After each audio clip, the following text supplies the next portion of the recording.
karena pengen punya perpus, karena aku bayangin perpus tuh kayak tempat yang indah gitu ya. Terus jadi awalnya motifnya sangat personal, bahwa kemudian banyak yang dapat manfaat yaitu bonus.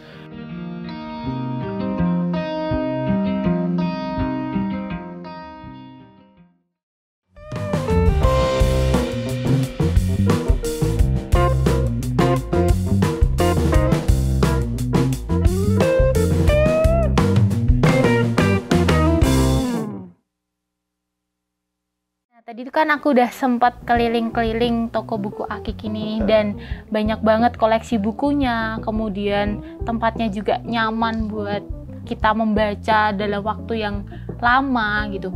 Mungkin bisa diceritain dulu awal mula berdirinya toko buku Akik ini gimana, Mas? Kalau awalnya sih buat teman-teman kampus ya, karena dulu kita ngontrak ya suatu tempat tuh, sekaligus tempat kita banyak bikin lah, karena teman-teman tuh pada suka nulis ya. Suka nulis, suka baca, nah butuh ruang. Nah, ruang ini salah satu pengennya diisi dengan perpus. Nah, awalnya jadi gabungin koleksi teman-teman semua jadi satu tempat jadi kayak ya sampai saat ini pun ini koleksi perpus ini banyak disumbang oleh teman-teman sendiri. Nah, yang ngebuat Mas Tommy termotivasi nih mendirikan ini dan mengembangkan perpustakaan ini hingga saat ini tuh apa? Karena saya kan lahir di Balikpapan ya. Di Balikpapan dulu tumbuh dengan koleksi akses buku yang terbatas. Sangat terbatas kalau dibandingin Jogja. Jadi ketika pindah ke Jogja agak shock juga. Ternyata semudah ini ya mengakses buku ketika di Jogja itu. Dan ternyata sesulit itu ya di Balikpapan gitu. Nah dari situ terus kemudian karena ini memungkinkan aksesnya mudah, jadi kayaknya mimpi untuk bikin perpus itu realistis deh gitu. Jadi terus kemudian ya udahlah diterusin, makanya sampai sekarang ini kemudian perpusnya lebih besar dari koleksi buku yang dijual. Kalau teman-teman pada ke buku Akik, kita punya 10.000 kurang lebih 10.000 judul perpusnya tuh. Dibandingkan sama bukunya, buku paling cuma 3.000 atau 4.000 judul yang dijual itu. Jadi memang yang banyak juga yang heran juga loh. Ini toko buku kok perpusnya lebih besar gitu. Ya aku juga heran juga.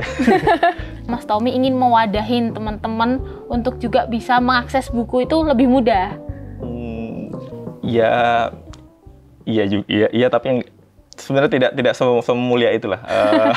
Karena motif awalnya kan tadi ya ingin sangat personal ya. Karena pengen punya perpus, karena aku bayangin perpus tuh kayak tempat yang indah gitu ya. Terus jadi awalnya motifnya sangat personal, bahwa kemudian banyak yang dapat manfaat yaitu bonus.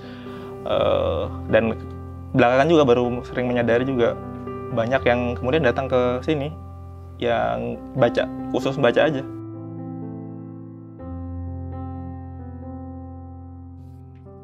Minat baca kita di negara kita ini menurut Mas Tommy bagaimana?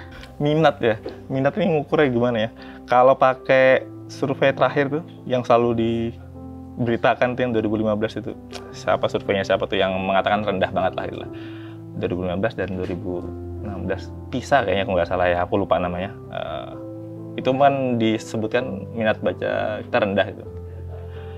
Ya sampai sekarang belum ada tandingannya sih, belum ada riset tandingan kan tuh. Jadi kalau mau membantah juga akhirnya pakai perasaan nih membantahnya. Membantah dengan perasaan artinya dari apa yang kulihat sih kayaknya enggak sih, minat bacanya tinggi. Kalau akses bacaan rendah buruk iya.